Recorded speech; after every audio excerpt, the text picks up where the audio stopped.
Hello and welcome, intrepid explorers of the past. Ever stumble upon your grandparents' old typewriter or rotary phone and think, how did this thing work? Well, imagine that, but 10 times more mysterious and with no user manual. That's right, in today's video, we're diving deep into the mind-boggling realm of ancient tech, which still leaves our brightest brains scratching their heads. From flaming weaponry to ancient machinery, we're about to uncover the IKEA flat packs of yesteryears that didn't come with an instruction manual. Number 1, Greek fire. The phrase Greek fire evokes images of ancient naval battles, flaming seas, and the bewildered faces of enemy sailors as they watch their wooden ships transform into blazing infernos. This incendiary weapon was the top secret trump card of the Byzantine Empire, often equated to the nuclear weapon of its day due to the psychological and tactical advantages it provided. Debuted around the 7th century, Greek fire was primarily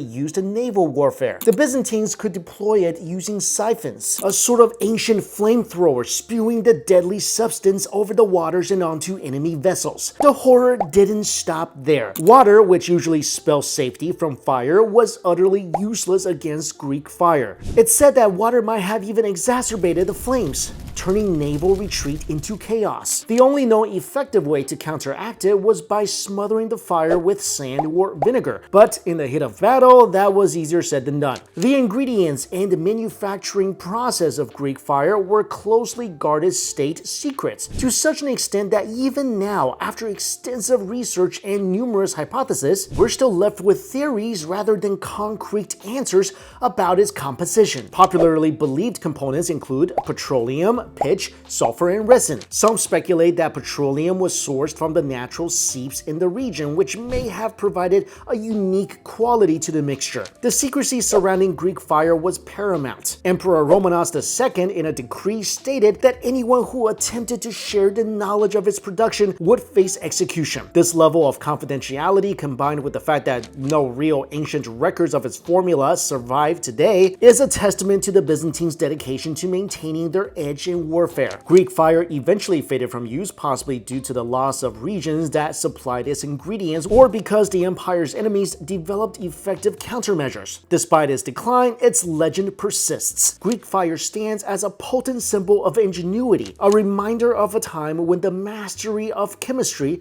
could determine the fate of empires. Number 2, the Antikythera Mechanism. Dive deep into the Mediterranean Sea and you might just uncover secrets that challenge our understanding of ancient technology. That's precisely what happened in 1901 when sponge divers off the coast of the Greek island of Antikythera came across a shipwreck filled with statues, coins, and one perplexingly complex device. Enter the Antikythera Mechanism, the world's oldest known analog computer, a title it's held for over 2 millennia. The intricate contraption, encased in a wooden box and originally boasting more than 30 finely tuned gears, was used to predict astronomical events like eclipses and even track the dates of the ancient Olympic Games. Think of it as the iPad of its day, only instead of swiping on a screen, you'd be cracking gears. And sorry, no Candy Crush or Angry Birds. The craftsmanship and precision of the device are nothing short of breathtaking. Detailed inscriptions on its surfaces provide guidance for its use, suggesting it was designed with care and deep understanding. Imagine a Greek scholar, eyebrows furrowed, carefully cranking the mechanism to plan his next Olympic vacation, or check if Mercury is once again in retrograde. But here's the kicker. While we've made significant progress in understanding its functions, we're still not entirely sure who made it or for whom. Was it a tool for scholars, a lavish plaything for the elites, or an ancient prototype for a steampunk-style wristwatch?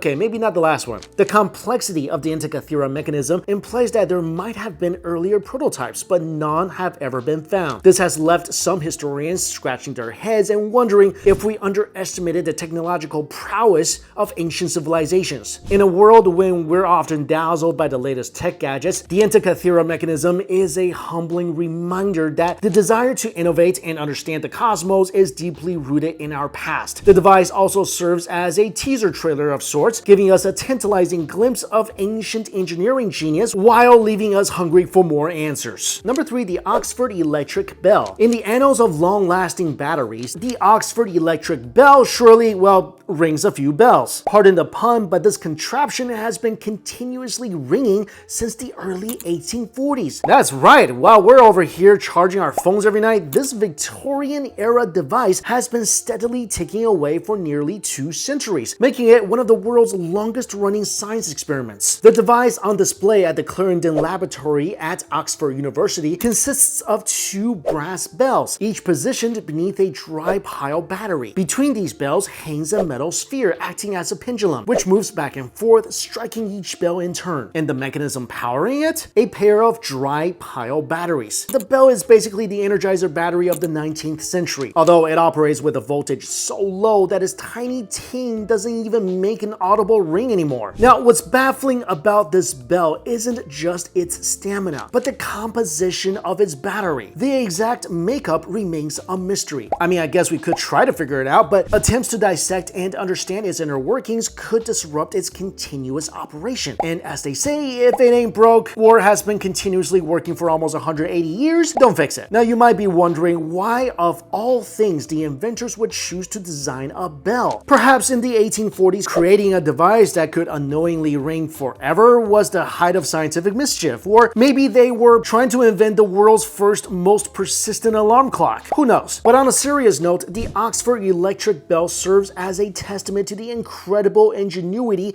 and foresight of 19th century scientists. While we might gripe about the lifespan of modern batteries, here's an age-old gadget that's been going non-stop, almost mockingly reminding us of the longevity potential that exists. Number 4, Damascus Steel. When you hear this term, you might envision a warrior from ancient tales brandishing a sword that gleams with a mysterious watery pattern. Or perhaps, for the culinary aficionados, it's the dream chef's knife with beautiful ripples gracing his blade. But beyond its captivating appearance, the story of Damascus Steel reads like an epic narrative filled with secrets, loss, and modern-day quests for rediscovery. So let's journey back in time. Originating in India in the Middle East around 300 BCE, Damascus steel became renowned for its distinct patterns resembling flowing water, or sometimes a swirling whirlwind of shadows and light. Now, these weren't just decorative, they were a testament to the steel's unique crystalline structure. Not only were Damascus blades beautiful, but they also boasted qualities that were the envy of blacksmiths everywhere. They were incredibly sharp, resistant to shattering, and could be honed to a keen edge that would make any razor blade green with envy. However, here's where the plot thickens. Despite its fame, the exact method of producing true Damascus steel was lost around the 18th century. It's pretty much like losing your grandma's secret cookie recipe, but really 1,000 times worse. There were a lot of theories about its composition and forging process. Some believe it involved specific ores with trace elements, while others contend it was the unique forging process, including repeatedly heating, cooling, and forging, that gave Damascus its signature properties. Yet the true method remains as elusive as a mirage in the desert. Modern blacksmiths, armed with electron microscopes and a dash of old-fashioned stubbornness, have tried to unravel the mystery. Some have even produced blades close in quality and appearance to ancient Damascus steel, but the authentic original technique still plenty hard to get. Next up, Roman concrete. The Romans left us a legacy filled with grandiose amphitheaters, complex road systems, and a recipe for concrete? Yep, not only were they exceptional conquerors and administrators, but these folks had a knack for construction as well. Enter Roman concrete, a substance so iconic and enduring that we 21st century folks can't quite figure it out. I mean, we can make self-parking cars, but this ancient concrete recipe? That's got us stumped. Let's set the stage. It's ancient Rome. As the Romans expand their empire, they're building like there's no tomorrow. They need something durable, resilient, and seawater resistant for their marine constructions. Ordinary concrete? Nah, that's child's play. Instead, the Romans whipped up a concoction known today as Roman concrete, or opus caementicium. Now, this isn't your average run-of-the-mill building material. We're talking about concrete that has stood for over 2 millennia. The Colosseum, the Pantheon's majestic dome, harbor structures, all prove of its resilience. So, what's the secret sauce? Roman concrete differs from the modern variety primarily because because of a unique ingredient, volcanic ash. When mixed with lime and seawater, this ash forms a mineral called altobermorite, which gives the concrete increased strength and stability. But here's the head scratcher. Despite knowing the ingredients, we can't recreate its legendary durability. Modern concrete, while impressive in its own right, can start showing wear and tear after just a few decades, especially when exposed to seawater. Roman concrete, on the other hand, laughs in the face of erosion. Some harbor structures have been submerged in the sea for centuries and have only, well, become stronger. Talk about showing off. Scientists have been on the case, attempting to unlock the precise methods and proportions the Romans used. But as of now, the exact technique remains as elusive as trying to get a cat to fetch a ball. I mean, they might, but they probably won't. And finally, number 6, Stradivari Violin. Cue the dramatic music and spotlight. The Stradivari Violin. In the world of classical music, few names invoke the kind of reverence and awe and a hint of green envy that Stradivari does. You'd think we're talking about some divine artifact, and well, to many, it pretty much is. Made by the Italian luthier Antonio Stradivari in the late 17th and early 18th centuries, these violins are legendary. It's like the Rolls-Royce of string instruments. If somehow Rolls-Royces were created by a master craftsman with mysterious techniques handed down potentially by extraterrestrials or maybe even the divine. Okay, maybe not the last part, but who knows. Stradivari was no ordinary violin maker. He was the creme de la creme, the top dog,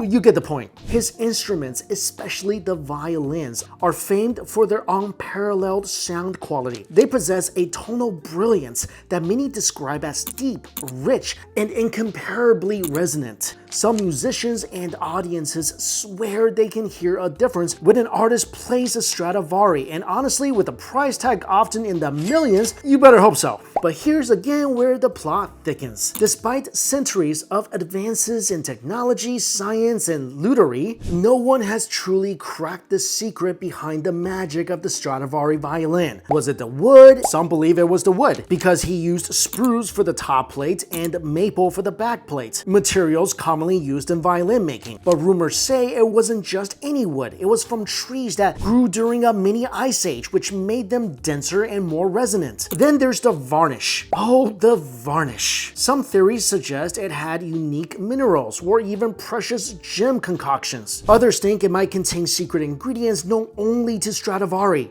Perhaps, I don't know, unicorn tears or pixie dust? And let's not forget the shape and thickness. Stradivari tinkered with these throughout his life, leading some to believe his later instruments with their broader shape were his finest. All we can say for sure is that if violins were superheroes, the Stradivari would undoubtedly be wearing a cape. And there you have it, a whirlwind journey through time filled with unanswered questions and unparalleled marvels. It's funny how we can hold the entire internet in our palms, but some of history's puzzles still remain unsolved, sitting in dusty corners. So until our next tale of history, mystery with a dash of comedy, stay curious, everybody.